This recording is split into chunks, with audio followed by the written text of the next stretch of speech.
300,000 लोगों ने world war 2 में पार्टिसिपेट किया था। हर तरफ ये पहाड़ है, इनके जो माउंटेन रेंज है ये तियान शियान माउंटेन्स का पार्ट है। आज मेरा कराकोल में दूसरा दिन है। मैं अपने जिस हॉस्टल में रुका हुआ हूँ यही है, ये मेरा हॉस्टल है। यहाँ मैं कल शाम को आया था और उसके बाद मतलब कल शाम को कुछ कर नहीं पाया था, थोड़ा मार्केट गया था ग्रोसरी वगैरह खरीदने, बट ऐसा कुछ कर नहीं पाया। तो अभी मैं जा रहा हूँ साइट सीइंग करने। और जब कल मैं रात को बाहर घूम रहा था, सॉरी कल जब शाम को मैं बाहर घूम रहा था, तो मेरे को रियलाइज़ हुआ कि मैंने जो कुछ भी रिकॉर्ड किया है कुछ भी सही से रिकॉर्ड हुआ नहीं। देखो ना, हल्की हल्की बारिश हो रही है आज अभी तो। शिट। हाँ, तो मैंने जो भी कुछ रिकॉर्ड किया है वो सही से रिकॉर्ड हुआ नहीं क्योंकि हवा बहुत चल रही थी।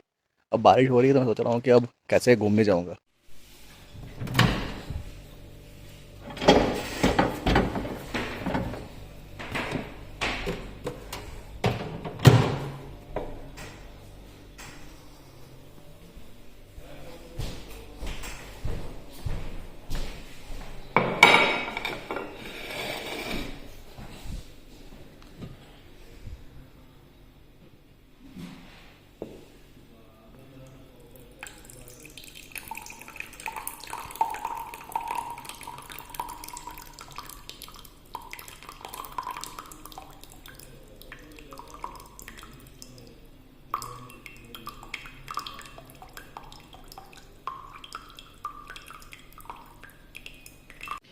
आज मैंने डिनर में मैं खा रहा हूँ यहाँ का एक स्पेशलाइज्ड डिश को बोलते हैं मट्टी।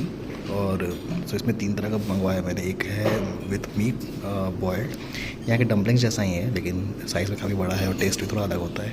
एक फ्राइड है और एक में आलू है। मैं देखता हूँ कैसा क्या टेस्ट करता है। ये इनका गार्डन है, सो ब्यूटीफुल। ये किस चीज़, ये लगता है एप्पल के ट्रीज, एप्पल ट्रीज लगे हुए हैं यहाँ पे। मैंने बड़े प्यार से ये हॉस्टल बनाया है। थोड़ा सा टाउन से दूर है, मतलब दूर क्या है, यहाँ सब कुछ 500 मीटर की दूरी पे मिल जाता है। इतना कोई बहुत बड़ा शहर नहीं है। जब मैं इधर हूँ तो आपको बता ही देता हूँ कि किर्गिस्तान का वीज़ा और इमिग्रेशन कैसे हुआ था। तो बेसिकली किर्गिस्तान का वीज़ा सबसे ज़्यादा एक्सपेंसिव वीज़ा मेरे को पड़ा क्योंकि यहाँ पे वीज़ा के साथ साथ आपको इनविटेशन लेटर भी चाहिए होता है। सो इनविटेशन लेटर मैंने जिस कंपनी से लिया था उसका लिंक मैं डाल दूंगा अपने इस बायो में। और उन्होंने $50 लिए जो कि क्लोज टू 4,000 रुपये थे सिर्फ इनविटेशन लेटर के।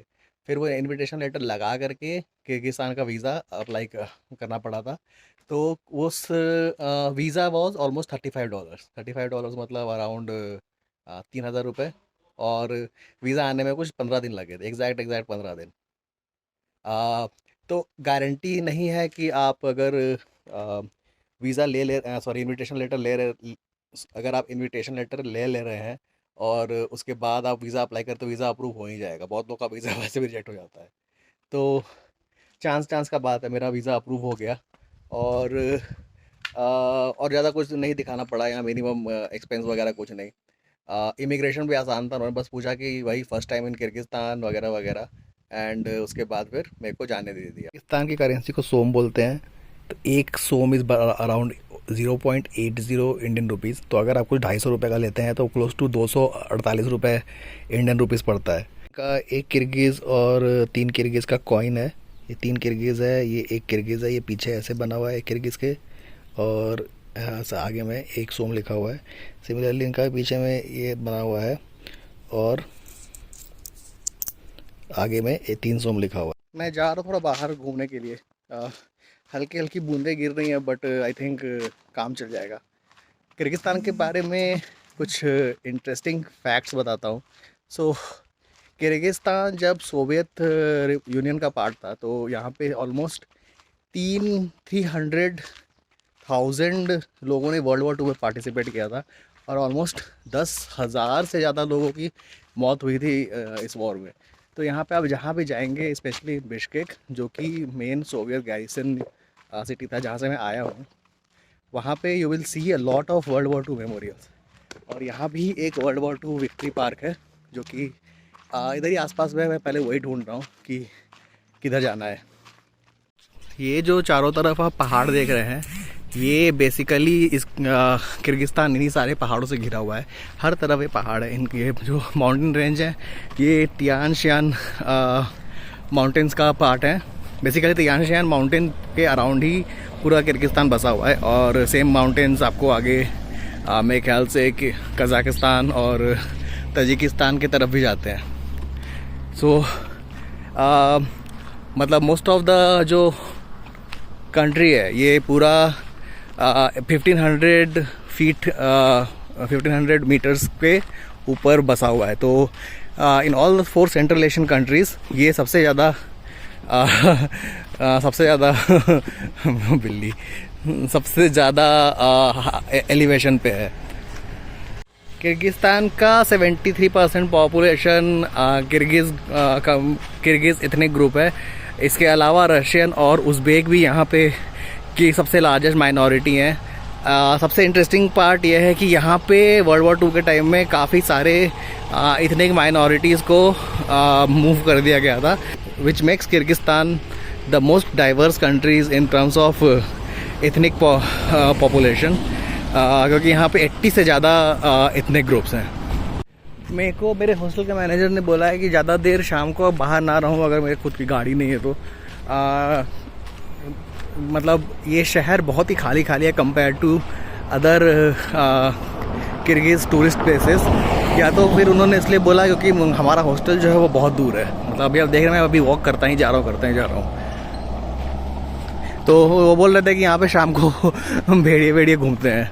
तो पता नहीं ही वॉज लाइंग और जस्ट जोकिंग, बट अगर इतना खाली है और आसपास केवल जंगल दिख रहा है तो मे भी 1-2 भेड़िया आ जाते होंगे, हु नोस।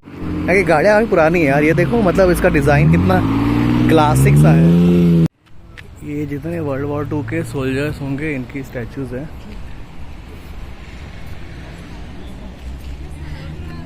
सामने एक बड़ा सा मॉन्यूमेंट है, देखो।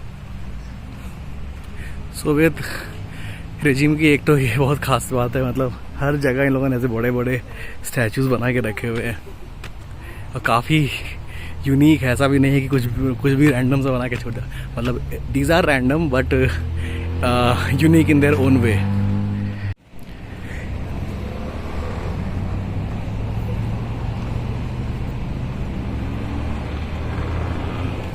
ये है world war 2 victory memorial park.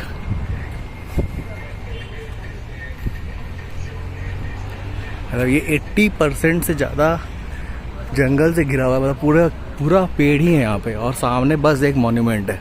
ये देखो, ये जो किर्गिज़ लोग जो शहीद हुए थे वर्ल्ड वॉर 2 के टाइम पे, उनके नाम भी लिखे हुए हैं।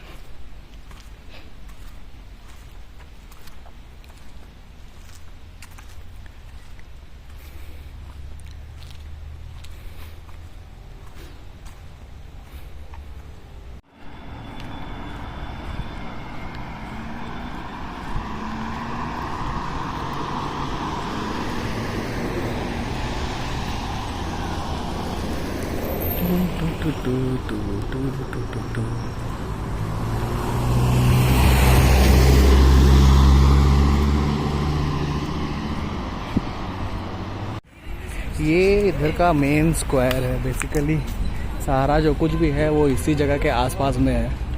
मैंने गलती करी, मेरा हॉस्टल ऑलमोस्ट यहाँ से 2 किलोमीटर दूर है। मेरे को समझ भी नहीं है यार, क्या गजब के स्टैचूज़ बने हुए हैं यहाँ पे शहर में। ये तो इतना बड़ा है कि मेरे कैमरे में आ भी नहीं रहा है ठीक से। तजाऊ एक तो ये जो भी जिस भी देश में मैं गया हूँ वहाँ पे, मतलब एक चीज़ तो मैंने नोटिस करी, हर जगह देयर इज़ काफ़ी सफाई हर जगह है यहाँ पे। और यहाँ नहीं, मतलब अभी तो जिस भी देश में गया हूँ साफ़ सफाई बहुत ध्यान रखा जाता है। यहीं पे देखो, ये इनका मेन स्क्वायर है, इनका मेन मार्केट है, सब कुछ है। यहाँ पे एक भी प्लास्टिक का टुकड़ा नहीं फेंका हुआ है। अभी अगर इस जगह पर कनॉट प्लेस या चांदनी चौक ऐसे किसी जगह पर चले जाओ तो मतलब गंदगी देख करके यहाँ का दिमाग ख़राब हो जाएगा। दूसरी चीज़ ये है कि हर जगह ऐसे पब्लिक स्पेसेस रहते हैं जहाँ पार्क्स होते हैं, लोग बच्चे बूढ़े आकर के बैठते हैं। हमारे यहाँ पे पब्लिक पार्क्स का कॉन्सेप्ट बहुत ही कम है। बेंगलोर में तो फिर भी है, वहाँ भी मतलब ऐसा है कि पार्क्स कभी ओपन मिल जाएंगे, कभी नहीं मिलेंगे। ये मतलब बाकी जगहों पे नहीं है। इवन जब मैं वियतनाम गया था वहाँ पे इतने सारे पब्लिक स्पेसेस थे, सिर्फ टूरिस्ट के लिए नहीं। आप अगर लोकल हैं तो भी पार्क में आके बैठ सकते हैं, आप टूरिस्ट हैं तो भी पार्क में आके बैठ सकते हैं। अभी मैं जा रहा हूँ ऑर्थोडॉक्स चर्च, जो कि यहाँ का एक फेमस वुडन चर्च है। इधर ही कहीं आसपास में आधा किलोमीटर दूर। सोचा वॉक करके चले जाता हूँ, लेकिन ये हल्की हल्की बारिश हो रही है और मेरे को ठीक नहीं लग रहा। ये यहाँ का रशियन ऑर्थोडॉक्स कैथेड्रल है। इसकी ख़ास बात यह है कि ये कम्प्लीटली वुड का बना हुआ है। चलो मैं थोड़ा अंदर जाके आपको दिखाता हूँ। इसका डिज़ाइन और आर्किटेक्चर देखो, इस टाइप का मैंने आज तक इतने सारे कैथेड्रल्स में और चर्चेस में। अच्छा, ये तो बंद है, और ठीक है बाहर से ही दिखा दूँगा।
ये है Dungan mask.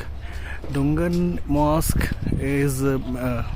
Mask belongs to Dungan community, Dungan ethnic community of Kyrgyzstan. Basically ये लोग यहाँ पे इसलिए आए थे, ये लोग यहाँ पे चाइना से भाग के यहाँ पे इन लोगों ने रिफ्यूज लिया था, और अब यहाँ पे इनकी कम्युनिटी है। तो उनका ही मॉस्क है। इनका काफ़ी कल्चरल इन्फ्लुएंस है, स्पेशली इस रीजन में। और इस मस्जिद की खासियत यह है कि इसको बनाने में एक भी कील का इस्तेमाल नहीं किया गया है। Not a single nail used to make this mosque. इसका डिज़ाइन देखो, लाइक इस टाइप का मॉस्क मैंने कहीं नहीं देखा। South east Asia, India, UAE, gulf कहीं नहीं देखा है।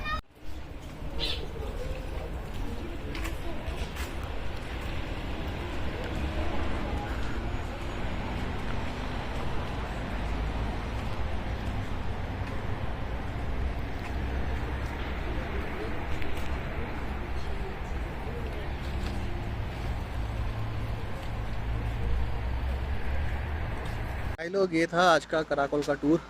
मैं ये व्लॉग आज यहीं ख़त्म करता हूँ। इसके बाद मैं थोड़ा मार्केट्स वगैरह घूमने जाऊँगा, और थोड़ा थक गया हूँ, मेरे को थोड़ा कुछ खाने वाने का ढूंढना है।